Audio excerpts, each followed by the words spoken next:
Hello viewers, আজ আমি class 9-এর বাংলার যে তোমাদের আবহমান কবিতাটি রয়েছে সেটা আজকে ভালো করে পড়াবো এবং বোঝাবো, ঠিক আছে? তাই তোমরা কিন্তু চটপট আমার এই ভিডিও চলাকালীন নিজেদের পাঠ্য বইটা খুলে বসবে এবং কবিতাটা প্রথম থেকে শেষ পর্যন্ত ভালো করে বুঝে নেবে। তো চলো শুরু করছি। দেখো, আবহমান কবিতাটি লিখেছেন কবি নীরেন্দ্রনাথ চক্রবর্তী। তোমাদের প্রত্যেকটা কবিতা হোক বা গল্প হোক, আমি তোমাদের বারবার করে বলি যে উৎসটা কিন্তু প্রত্যেকেরই জানা দরকার এবং পরীক্ষাতে কিন্তু প্রশ্নটা কিন্তু দেয়, ঠিক আছে? পরীক্ষায় প্রশ্নটা দেয় বলেই কিন্তু উৎসটা আমাদের সবারই জানা দরকার। তো কি উৎস দেখে নাও। দেখো, আবহমান কবিতাটি রচনাকাল 18 ভাদ্র 1365 বঙ্গাব্দ। আবহমান কবিতাটি কবি নীরেন্দ্রনাথ চক্রবর্তী রচিত অন্ধকার বারান্দা কাব্যগ্রন্থের 30 সংখ্যক কবিতা থেকে নেওয়া হয়েছে। মনে রাখবে, অথবা তোমাদের বইয়ে যে কোনো একটা জায়গায় ছোট করে লিখে রাখতে পারো, ঠিক আছে, তোমাদের সুবিধা মতো। তাই উৎসটা কিন্তু ভালো করে করবে। তো চলো শুরু করছি। দেখো, আবহমান, এই আবহমান শব্দটার মানে কি? আবহমান শব্দটার মানে হলো যেটা চলছে ক্রমাগত, ঠিক আছে, চিরপ্রচলিত, তাকে বলা হচ্ছে আবহমান, অর্থাৎ কন্টিনিউয়াসলি চলছে। লেখক নীরেন্দ্রনাথ চক্রবর্তী। তো চলো প্রথমে আমরা কবিতাটা পড়ি, যে পড়ার পর আমরা কবিতার পুরো বিষয়বস্তু জেনে নেব কি বলতে চাইছে কবিতাতে। তো চলো শুরু করছি। যা গিয়ে ওই উঠানে তোর দ্বারা লাউ মাচাটার পাশে ছোট্ট একটা ফুল দুলছে, ফুল দুলছে, ফুল সন্ধ্যার বাতাসে। অর্থাৎ কবি এখানে কাউকে নির্দেশ দিচ্ছেন যে ওই লাউ মাচাটার পাশে গিয়ে দাঁড়াতে, এবং যেখানে একটা কি দুলছে না, ছোট্ট একটা ফুল দুলছে। আর সময়টা কখন? সন্ধ্যার বাতাসে। কে এইখানে এসেছিল অনেক বছর আগে, কে এইখানে ঘর বেঁধেছে নিবিড় অনুরাগে, কে এইখানে হারিয়ে গিয়েও আবার ফিরে আসে, এই মাটিকেই হাওয়াকে আবার ভালোবাসে। ফুরোয় না তার কিছুই, ফুরোয় না, নোটে গাছটা বুড়িয়ে ওঠে কিন্তু মুড়োয় না। তারপর দেখো, যা গিয়ে ওই উঠানে তোর দ্বারা লাউ মাচাটার পাশে ছোট্ট একটা ফুল দুলছে, ফুল দুলছে, ফুল সন্ধ্যার বাতাসে। দেখো, এইটুকু পরে আমরা কি বুঝতে পারলাম? যে লাউ মাচাটা নিশ্চয়ই একটা গ্রাম বাংলার ছবি, তাই না? লাউ মাচা তো সাধারণত গ্রামেই দেখতে পাওয়া যায়। তো এখান থেকে আমরা এটাই বুঝলাম যে লেখক একটা গ্রাম বাংলার পরিবেশের কথা বলছে, যেখানে মানুষ কোনোরকমভাবে হয়তো আগে থাকতো, এখন হয়তো আবার থাকে না, আবার হয়তো কেউ ফিরেও আসে সেই সেই গ্রাম বাংলায়, যারা হয়তো আগে আবার চলে গেছিলো। মানে পুরো ব্যাপারটা আমরা পুরোটা না পড়লে বুঝতে পারছি না, তাই তো? চলো তার পরেরটা দেখে নিই। দেখো, ফুরোয় না তার যাওয়া, ফুরোয় না তার আশা, ফুরোয় না সেই একগুয়েটার দুরন্ত পিপাসা। সারাটা দিন আপন মনে ঘাসের গন্ধ মাখে, সারাটা রাত তারায় তারায় স্বপ্ন এঁকে রাখে। ফুরোয় না তার কিছুই, ফুরোয় না, নোটে গাছটা বুড়িয়ে ওঠে কিন্তু মুড়োয় না। যা গিয়ে ওই উঠানে তোর দ্বারা লাউ মাচাটার পাশে ছোট্ট একটা ফুল দুলছে, ফুল দুলছে, ফুল সন্ধ্যার বাতাসে। নেভে না তার যন্ত্রণা, যে দুঃখ হয় না বাসি, হারায় না তার বাগান থেকে কুন্দ ফুলের হাসি। তেমনি করেই সূর্য ওঠে, তেমনি করেই ছায়া, নামলে আবার ছুটে আসে সান্ধ্য নদীর হাওয়া।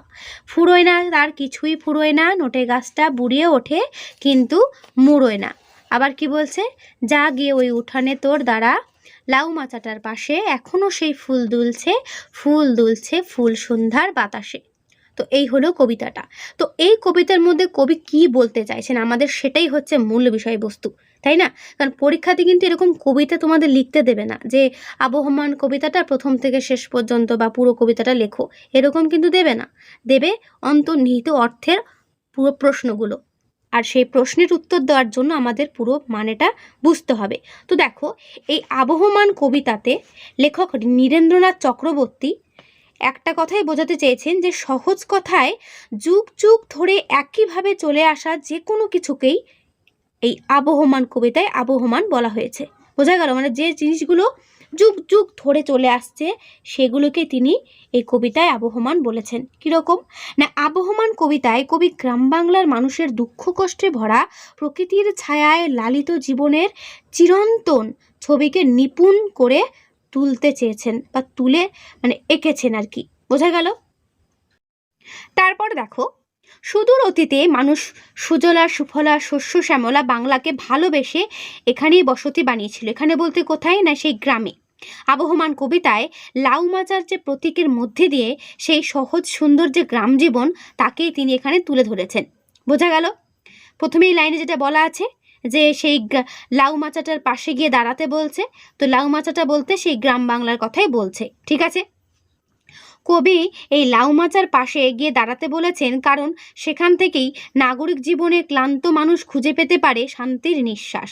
অর্থাৎ যারা নগরে থাকে তাদের যে জীবন, সেই জীবনের থেকেও শান্তি জীবন তারা কোথায় খুঁজে পাবে? ওই লাউমাচার পাশে গিয়ে। বোঝা গেল? তাই কবি এখানে বলছে সবাইকে, সমস্ত নগরবাসীকে উল্লেখ করে বলছে যে ওই লাউমাচার পাশে গিয়ে দাঁড়াও। বোঝা গেল? এখানে একজনকে কিন্তু উল্লেখ করে বলছে না, সমস্ত নগরবাসীকে বলছে তাদের এই ক্লান্ত জীবনটা থেকে মুক্তি পাওয়ার জন্য, জীবনের মূল যে শান্তি সেটা খুঁজে পাওয়ার জন্য বলছে যে সেই লাউমাচার পাশে গিয়ে দাঁড়াও, অর্থাৎ গ্রামে আসো। মাটি আর হাওয়াকে ভালোবেসে মানুষ তাই গিয়ে দাঁড়ায় সেই প্রকৃতির কাছে, ঘাসের গন্ধ মেখে আর সারা রাত তারায় তারায় স্বপ্ন এঁকে রেখে মানুষ প্রকৃতির সঙ্গে একাত্ম হয়। বোঝা গেল? আবার কি বলছে অন্য লাইনে, না অসংখ্য বাধা বিপত্তির মধ্যেও এদেশের মানুষ প্রকৃতির সঙ্গে একাত্ম হয়ে হাসি মুখে দু চোখে নতুন জীবনের স্বপ্ন এঁকে বংশানুক্রমে তার জীবন প্রবাহকে সচল রেখেছে। এই গ্রাম্য প্রকৃতির দ্বারা লালিত জীবন থেকেই সুখ খুঁজে নিয়ে নতুন করে বাঁচার স্বপ্নকে আঁকড়ে ধরে এগিয়ে চলে এই নগর জীবনের ক্লান্ত মানুষরা। যুগ যুগ ধরে বয়ে চলা বাংলার এই গ্রাম জীবন, তার প্রকৃতি আর তার কাছে মানুষের ঋণের কাহিনী এই পুরো আবহমান কবিতায় কিন্তু কবি নীরেন্দ্রনাথ চক্রবর্তী তুলে ধরেছেন। বোঝা গেল? তাহলে আবহমান কবিতার মূল বিষয়বস্তু কি বলতে চেয়েছেন কবি। দেখো, তোমাদের কবিতাটার মানেটা তোমাদের জানা দরকার, কারণ তোমাদের কিন্তু এরকম লাইন তুলে প্রশ্ন দেওয়ার পাশাপাশি পুরো অন্তর্নিহিত পুরো কোয়েশ্চেনটার উত্তর জানতে চাইবে। সেক্ষেত্রে তোমাদের কিন্তু পুরো কবিতাটা জানতেই হবে পুরোটা। তাহলে এই হলো পুরো কবিতার মানে। কেমন বুঝলে অবশ্যই আমায় কমেন্টে জানাবে। ভালো যদি লেগে থাকে অবশ্যই একটা লাইক ও বন্ধুদেরকে যত পারবে শেয়ার করে দেবে। তো আজকের ভিডিওটা আমি এখানেই শেষ করছি। দেখা হবে নেক্সট ভিডিওতে। ভালো থেকো সবাই, আর ভালো করে পড়ো সবাই, ঠিক আছে?